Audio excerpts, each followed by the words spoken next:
Miss Santia Bradshaw. She is the candidate for the Barbados Labour Party for the St. Michael South East Constituency. She is known for her magnificent work with culture, as she works with artists from all across the region and further afield. She is an attorney at law, and she is also a force to be reckoned with when on the floor of Parliament. Santia's work within the Pine community is legendary, and she's clear that she understands better than most the struggles that her constituents face on a daily basis. Ladies and gentlemen, it gives me great pleasure to introduce you tonight, Ms. Santia Bradshaw. Hold it! PLC got the first trophy. All aboard? Yeah! You ready to run? Yeah! Good night. Good night. Yeah, that's what I want to hear. Pleasant good night to all of you fellas over there, people in the houses, the Barbados Labour Party family, people who are listening, people supporting none other than Ryan Straughn tonight. It gives me great pleasure to be here supporting my colleague. It gives me great pleasure as well to share a platform with a number of young, dynamic speakers coming out of the Barbados Labour Party. People who have put not just put themselves above the party, but certainly they've put their country above the party.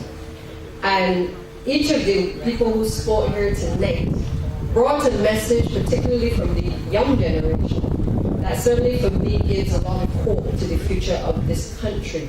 In all of the messages that I heard here tonight, and I was listening online as I was coming down here, there were positive messages from young people who understand that they are the future of this country, that at the end of the day that a lot of the policies that are implemented affect each and every one of them, and that they want to be able to have a say in shaping the future of this country. What is borne out by each of the individuals that spoke is that there's a certain level of frustration that has permeated this society in relation to our youth.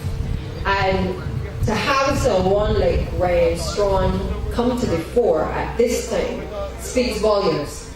Because too often you have young people in particular having concerns about public life and about political office. And you hear the comments, all politicians are the same.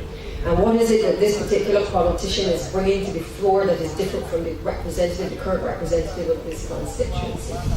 But I want to say to the people of this constituency that one of the things that enthused me about the next representative for this area, Ryan Straughn, is the fact that he gave up his business, he gave up and sacrificed where he was in relation to being an economist, to take a stand in this country and say, I want to serve my country, and I want to be able to serve my country at the highest level.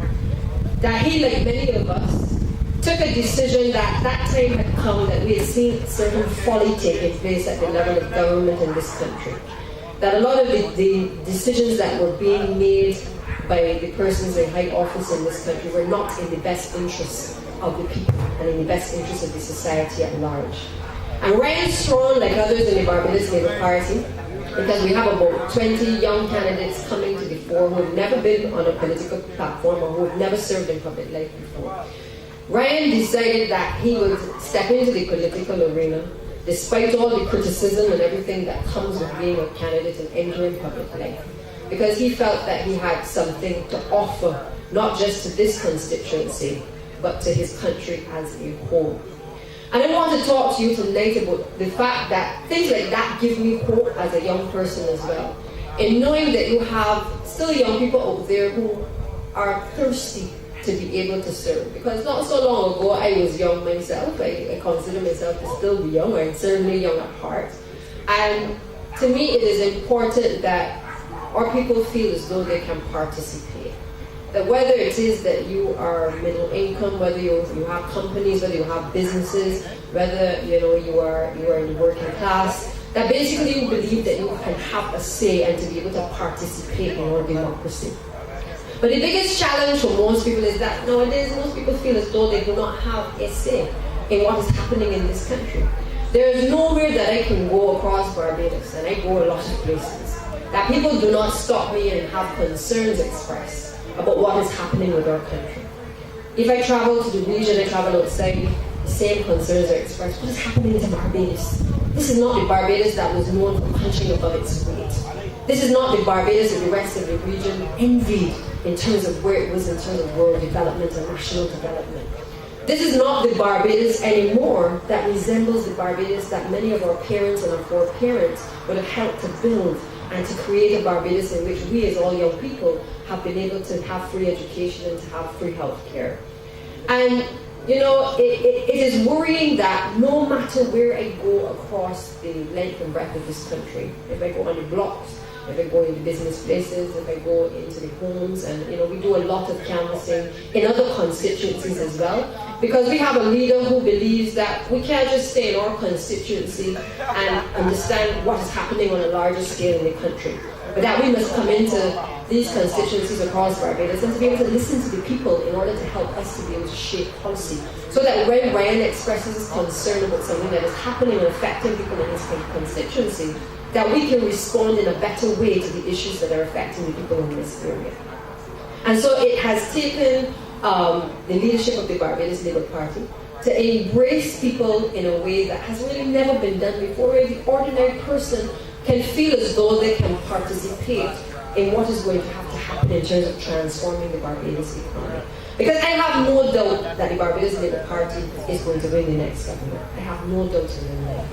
But what I fear most is that a lot of people, when it comes to voting in this country in the next election, are so disillusioned with what has happened over the past few years, that some people may be asking themselves, well, should they vote? Should they come out and support one party over the other? And I want to say to you that it worries me that there are a number of people who have been tricked by this administration on the eve of the last election into believing that their votes can be bought, into bringing money on the day of the election and saying to them, you know, take a couple grand or split this money amongst the youngsters, in a belief that that is in some way their ability to participate in what shapes their future. Instead of engaging the conversation with our people about what it is that they would want to see happening in this country, instead you have an administration that sometimes does not even relate to what the ordinary Barbadian is experiencing. You have an administration that is out of touch with what is affecting our people in this country.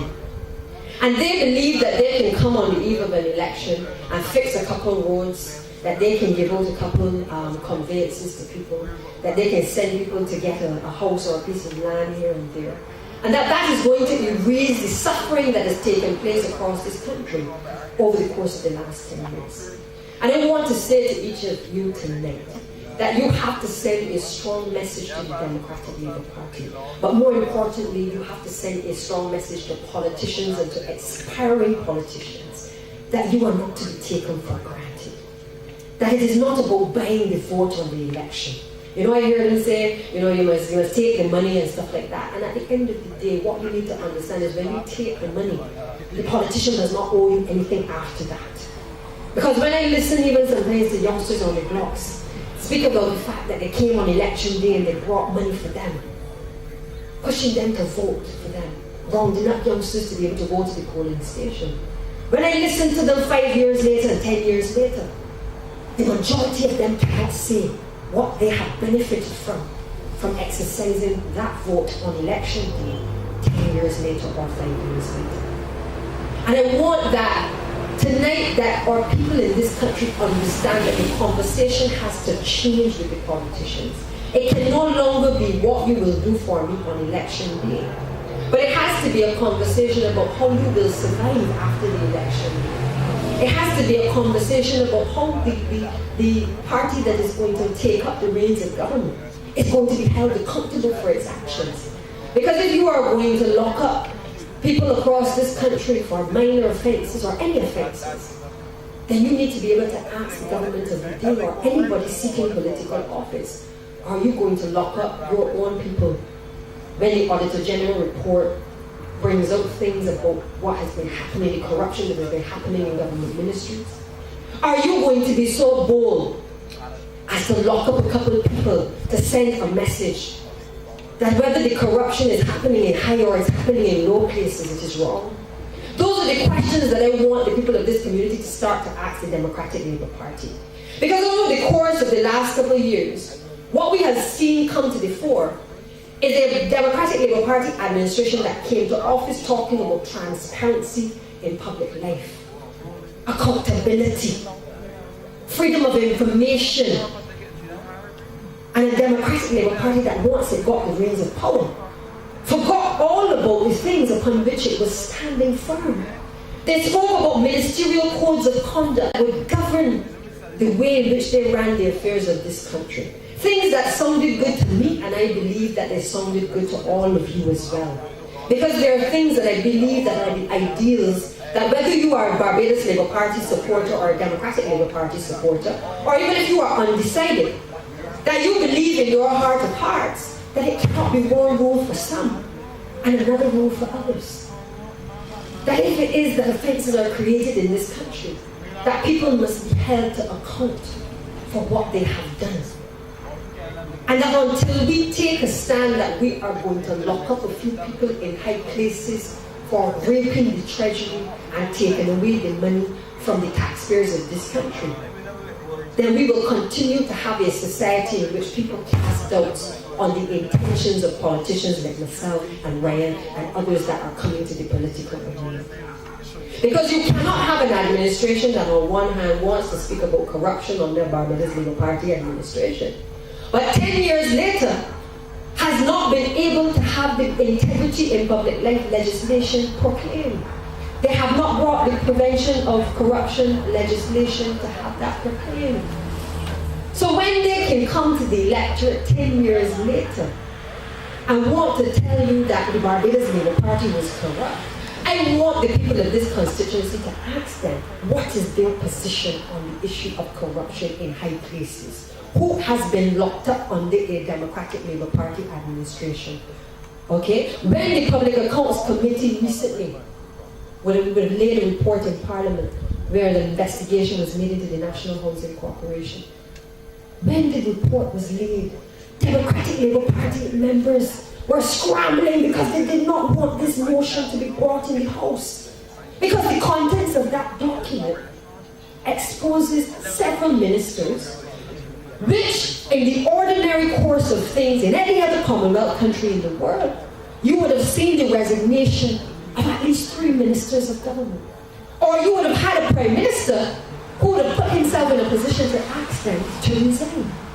But instead you have an administration that does not hold itself to account.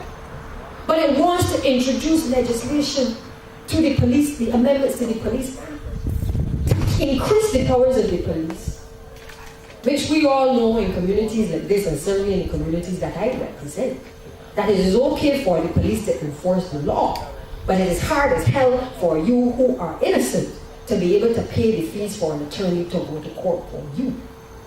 So if you are wrongly, if they're cordoned off an area and you are detained wrongfully, you are the one who is put to strict proof to get the attorney to come to court on your behalf to argue for you why you should not be remanded. And these are the things that the Barbados Labour Party spoke out against. Not that we have a difficulty with increasing police powers, but what we have a difficulty with is that you have increased powers without consulting with the very people who are going to be affected by the said legislation.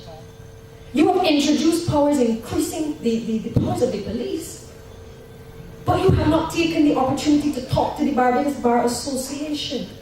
You have not spoken to the individuals who are likely in communities like this to be affected by the cordon off of areas or the searching of persons and going into homes without warrants.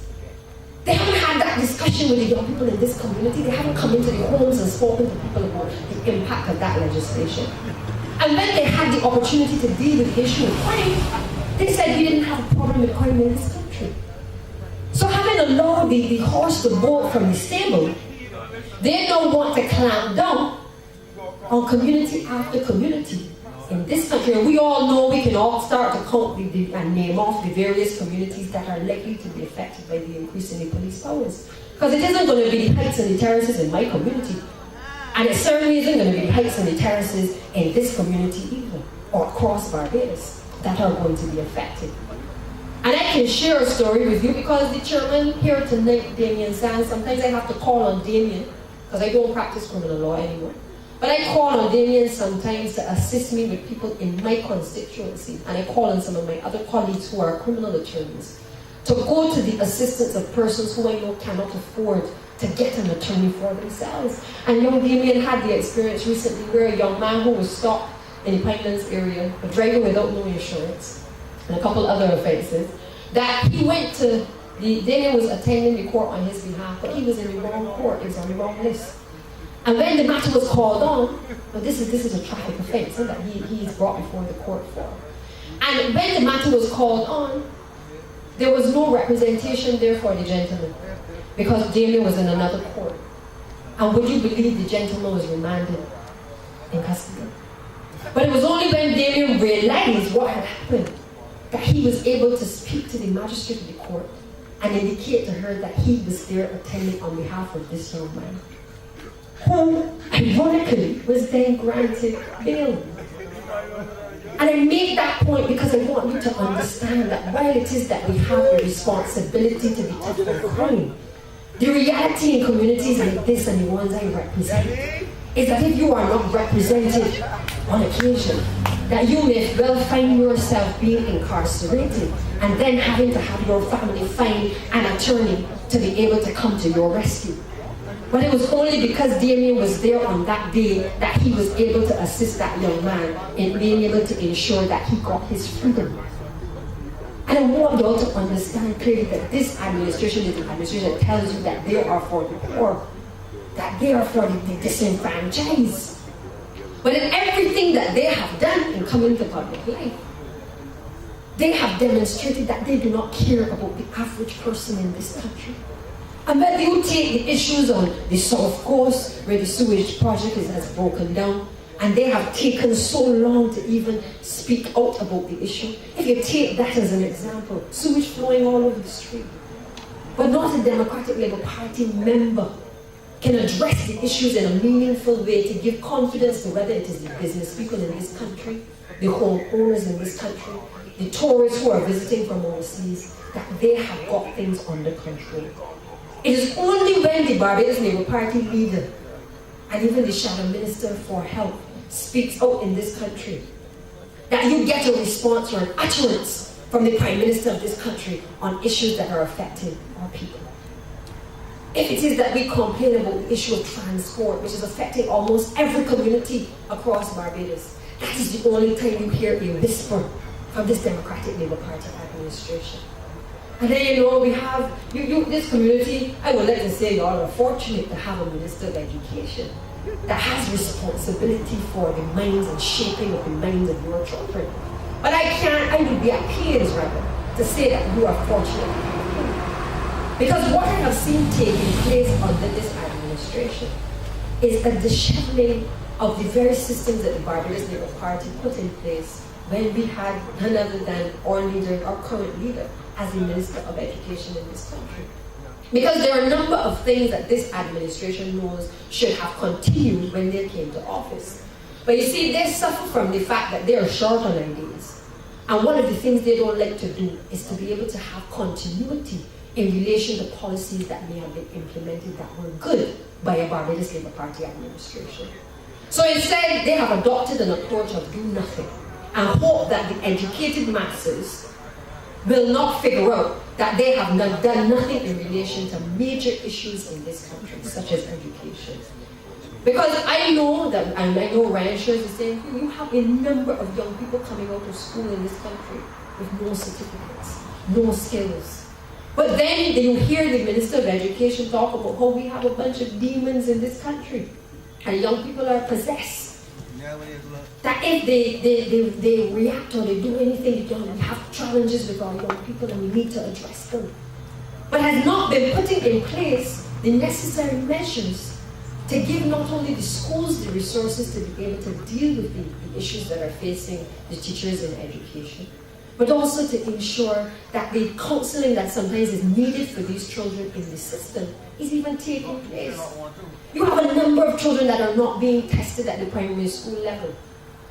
And when I speak of testing, sometimes parents know that something is wrong with the child, but they don't know what. Sometimes they realize that the child, they keep calling the child's name, but the child isn't answering you, or you keep saying the child is hard ears. And those are the things that we grew up hearing, that children were hard ears. But as time has gone on, we have come to realize that sometimes children have learning disabilities and learning challenges. And sometimes you have to have systems in place to be able to test those children so that not only that the child understands what it is working with, but that the teachers and the parents also know the level at which the child is functioning. And that if they have to employ different methods to be able to teach a child, that they need to be in a position to do that. But you don't hear the Minister of Education speaking about those types of policies because there's nothing in it for him in doing that. You don't hear about additional resources being spent to test our children in this country to figure out what is wrong, because I believe that no child turns bad at 18 or 16. Whenever you check the record of any child who is facing any charges before the law courts, you will discover a record of whether it is deviant behavior or challenges when they were growing up from the primary school level.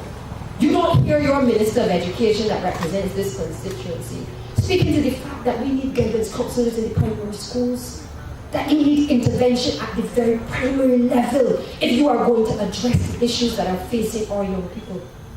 And you dare not hear the representative for this constituency speak to the fact that because parents are grappling with being unemployed as a result of this administration, that there is severe frustration in the households which is impacting on the children. I had a young man the other day say to me, Santia, at the end of the day, they want to know why the children behaving the way they are. You know what it is to come home and your mother or your father or your stepfather telling you there ain't no food to eat. There's nothing there for you. And that they're acting out their frustrations on you because there is nothing in the household to eat. And they are talking nonsense about the things that they have to do with these children, but not realizing that the fact that they are destroying the economy of Barbados is inflicting even greater hardship on the households of this country and resulting in a lot of the deviant behavior and the anger that is being exhibited by children in the school system. Your Minister of Education and your representative does not talk about that. And you don't have to tell me in this constituency that he's not the one coming giving up the hampers when people are in need. He sends somebody. And if the youngsters want assistance, he's not the one coming out here and socializing with you. He sends somebody. And that is the state of play that is taking place in this country, where the very people that you have elected to represent you have now become so disconnected with the community that they have been chosen to serve, that it no longer resembles for them what they came to public life telling you that they were there to do. So I'm not surprised sometimes when I hear the concern being expressed that all the politicians are the same, because many of you in this area who would not have come up under Barbados Labour Party administration when things were good only have the last 10 years of this administration in some cases to gauge the type of politician that exists in this country today, because you have never seen a Barbados Labour Party administration in action. But I urge you to ask your peers about when unemployment was down to 6% in this country under Barbados Labour Party administration. I want you to ask the people who benefited under programs to set up entrepreneurial activities in this country what life was like under a Barbados Labour Party administration. I want you to ask the people who benefited from cultural enterprise in this country what life was like before under a Barbados Labour Party administration and what it is like now under a Democratic Labour Party administration. Because it is only by asking these questions that you can fully appreciate and understand why you have an owner's duty on yourselves to be able to place Barbados into the hands of an administration that is able to restore this country to what it was used to. Because if your only gauge is an administration that is so hell-bent on speaking about corruption and issues that took place 10 and 20 years ago, but cannot tell you how you are going to exist from day to day, then I say to you that you have no other choice in this constituency and certainly across Barbados but to vote them out. Because it is clear that if they have nothing to offer to this country after 10 years, apart from heavy taxation, Barbados is perhaps now the most heavily taxed destination, certainly in the region. We're in a situation where everywhere you turn, there is another tax. And for the people out here who own shops or want to do a little session to be able to hold a party to make a little money, what they don't understand about you trying to survive is that every time that they impose all of these additional costs for you to be able to hold these events, that they are stopping you from earning money. That when they send in the process difficult for you to be able to apply for liquor licenses and to be able to apply for the entertainment license, that all they are doing is continuing to restrict economic activity in this country. There's nothing wrong with the policing, that's it. As far as I'm concerned, that is what the police are there to do, to also be in the community and to do community policing. But every time that a lot of businesses open to be able to make a little money, as soon as you start to make money, the police turn up and try to shut you down. And it may not necessarily be because there was some illegal activity taking place, but they do not understand that if they were spending more time in the community talking with you, maybe they would gain the intelligence that they need in order to do their job better. But instead, they come and they shut down the events, frustrate the community, instead of trying to find solutions to the challenges that they are facing and that they believe to be happening in a community. And I say to you that if Barbados Labour Party understands what has to happen under a new dispensation and a new administration, I myself, I run a rum shop, in addition to all the other things that I do. And I have felt firsthand the frustration of holding events. I've run events for my artists as well. And I understand what needs to happen because what obtained in the last 10 years cannot continue to obtain. You cannot continue to restrain economic activity in this country. Police must do their job, but equally they must do it in a way that is conducive to allowing people to earn a living as well. This administration is responsible for almost criminalizing vending in this country. That vendors, especially after you have forced people onto the breadline and forced people into situations where because they do not have the work, you see people now trying to sell juices, trying to play a trade, trying to be self-employed to make a living. But then you have police officers running them down, asking them for a license. Not a government that is trying to work with the communities now that they know that they've laid off these people to figure out ways to incentivize people to continue to generate economic activity. You don't have an administration that is trying to find solutions to the problem. Instead, you have an administration that is instead creating bigger problems than the problems that you exist every day on to make a living for yourselves and your family. And that's why I say to you that this administration does not understand small business. It does not understand how to generate economic activity in this country. It has been responsible for losing significant opportunities, not only in relation to tourism, but also in relation to things like international business. And whether you understand what international business is or not, the reality is that international business, second to the tourism industry, has been responsible for helping us as a country to pay for our social services. So when you diminish the revenue that is going to be generated by the major sectors in this country, all you have done as a country is to ensure that people are pushed further under the poverty line in this little island. And it is unfortunate that we find ourselves in this situation because I know many of you may have voted for the Democratic Labour Party because of the way in which they came to office telling you things about the Barbados Labour Party. But I urge all of you to tonight, if you do not know the history of political parties in this country, find somebody and ask a question about them.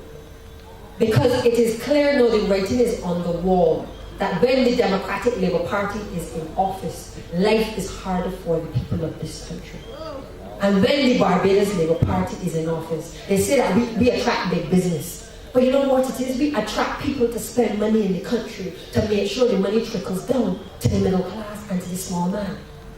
The Democratic Labour Party at this present juncture does not have the confidence of investors. In fact, investors are running from the island because at the end of the day they recognize that it does not make sense relying on anything spoken by this administration because they have a difficulty implementing every single thing that they have said they're going to do. Up in Silver Sands, they said there was going to be a Silver Sands hotel. I remember down Brandon's, they said there was going to be a multi-purpose entertainment facility. They spoke about refurbishing the Empire Theatre. Still hasn't been done. And every single project, and I can go on, there was supposed to be the Pickering project when they first came to office down in St. Lucie.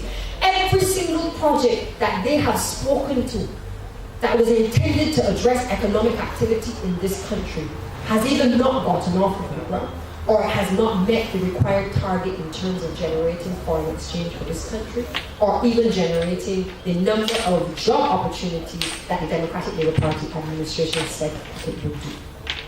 But what is perhaps more telling to me, because it may sound like, members of the Barbados Labour Party criticize the Democratic Labour Party. But you know what it is for me? When a member of the Democratic Labour Party, a Minister of Government, none other than the member for St. Philip West, David Eswick, who was the chairman of the Infrastructure Committee of the Democratic Labour Party cabinet, could tell this country that he himself has difficulty in hearing policies announced by this administration, but he, as the chairman of the Infrastructure Committee, does not know anything about them. I can have no confidence in this administration that they know what they're doing. And then the same chairman of the Infrastructure Committee could also write a letter to the Prime Minister of this country saying that when the Democratic Labour Party came to office and there was a global recession, that they should not have given up the free bus fares, and they should not have instituted constituency councils, and they should have not spent the money that they did on the summer camps, and all the other social entitlement programs that they did, the David Thompson tournament. When their own minister, who has an economic background, can write to the Prime Minister of this country and say to him that these policies that you have introduced have caused us to be in the deficit position that we are in. In other words, we are spending more money than we are making. Then I say to the people of this constituency that you do not need the members of the Barbados Labour Party to tell you to vote them out. Mr. Eswick, David Eswick, has already told you his position on record. And if it is that members of the Democratic Labour Party will speak with forked tongues, because there's a lot of that too, where they will vote against, they will not vote or speak any estimates, but they will send letters that somehow find their way into the public domain, expressing positions that are contrary to the policies of the Democratic Labour Party administration, then again I say to you, the writing is on the wall. Because you cannot have in a country as small as Barbados a Minister of Government who is responsible for the implementation of these policies, speaking out and saying that he himself does not believe that the Democratic Labour Party has the ability to implement the things that it's going to do. And you, the people of this country, are going to believe that they are going to be able to turn around the economy. The recession is over in every other country, but the Democratic Labour Party wants you to believe that we are still in a recession. And the only recession that we have in this country is the Food Industrial Administration. That is the only recession. Because even at this late stage, as we approach the end of and the dissolution of this parliament, they still do not want to leave office. They are still holding on in the hope that even in the dying days of its administration, that they can somehow rush through legislation in the last minute. Things that they could not do for the last 10 years, they believe that they can do in the last 10 days. I say to you, the writing is on the wall. The Democratic Labour Party administration is bad for this country. I've heard Democratic Labour Party supporters say to me, this is the worst administration since Barra, since independence in this country. That is not the words of the Barbados Labour Party. That is the words of the people who believe in a philosophy set up by the right excellent Walter Powell, and who now see a Democratic Labour Party administration that does not resemble anything of what this man fought for back in 1966. This is an administration that today can dismantle education in this country and turn around and tell you that Barra gave you free education, but didn't intend for free education to be free forever. Depriving the poor people of this country, whose only way sometimes to get social mobility and to move up the food chain is to have education, to be able to have a better life for themselves and for their families. And many of you know what I speak about. Because if it wasn't for a Barbados Labour Party vision to ensure that there were people in households who got education and who were able to even go to university, the social mobility that you've seen in communities like this could never have happened. And the Barbados Labour Party believes in an investment in its people. Because we're not blessed like other countries in the region in having natural resources. Our natural resources are our people. And it is for that reason that the Barbados Labour Party has made a commitment to the people of this country to restore the ability of people in this country to send their children to tertiary education for free. Because we understand that that is the one way in which we can empower our people to be the best that they can be in this country.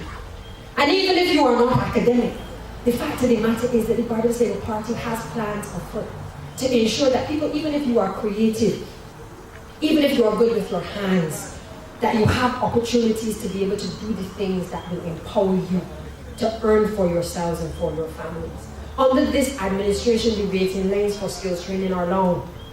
Some people, because they don't have the certificates, cannot get into Samuel Jackman Polytechnic. You can't get onto the Barbados Vocational Training Board.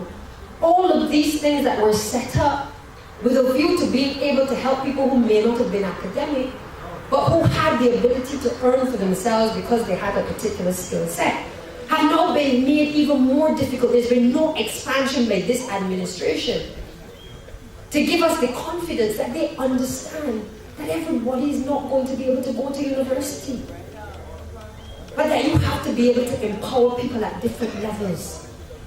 You know, the day must come when people do not simply say to politicians, write a letter for me to get a job in sanitation. Or if the minister don't write the letter, I can't get a house. Those are the conversations that people like yourselves in this area have to be having with your representative and certainly with Ryan. Because at the end of the day, those are the only things that are going to make the difference in how we move forward as a country and as a society. We have to have the discourse that allows people to have an equal chance and an equal opportunity and not have to know somebody in order to get through. There are people who have been on waiting lists in this country for housing for decades. And whether it happened under Barbados Labour Party administration or not, it was wrong, and it continues to be wrong. And we need to be big enough to be able to say that if it happened before and it was wrong, we need to be able to correct it. And if it is that there are things that we can now do to make our society better and to make our society a little bit more equal, that is the commitment of the Barbados Labour Party and people like myself and Ryan and the leader of the Barbados Labour Party. And it is for that reason that I can only implore the constituents in this community that whenever the ballot is run, to give Ryan Straughn the opportunity to be able to serve. Because he has not come like the rest with an agenda. He has not come to suck off the nipples of the public purse. Ryan can earn without being in this constituency, walking the walk and staying up long nights with you. He doesn't have to be out here, like many of us don't have to be here. But we understand the importance of being the voice sometimes of the voiceless. And we understand that it is necessary to be able to listen to the people in communities, to be able to shape policy in a way that can impact on future generations. It is important for us to be in a position to empower people across this country to have a say. And I'm proud to be able to say that I'm a part of a Labour Party administration that believes in participatory democracy, that is intent on changing the way in which we view Parliament, the way in which Parliament works, the way in which people communicate their ideas to the policymakers in this country. Because no matter how much we keep doing the same thing and we get the same result, We have to be able to take a stand and say, you know what, there may be other things that we can do to empower our people and to empower Barbadians to make Barbados a better place. And so I leave you tonight with a promise, certainly from me and certainly from all of us in the Barbados Labour Party, that we have the heart of the people and the interests of the people at heart in this country. That this is not a journey where we're in it to seek any satisfaction or any interest of self, but that many of us have come to public life to be able to serve and to be able to give back to the country that made us who we are. And we understand the plight that a lot of you are facing in this country, but we need the opportunity to be able to do the things that we know need to be done. Barbados needs to be transformed. It cannot be business as usual. And so I urge you to have the conversations in your community with people like Ryan and the rest of us about the things that you would like to see happen in a new Barbados. And that you want not just for us to do the things, but that you want to be a part of shaping the Barbados in which you want to live and that you want to be able to go all in. Ronald Jones is not in the Member of Parliament for you going forward. There are no new ideas that Ronald Jones has brought to the table. And I will leave you with this. The Prime Minister has not had the confidence in him to be able even to serve as Deputy Prime Minister of this country when he is away. That should tell you something. Good night and God bless.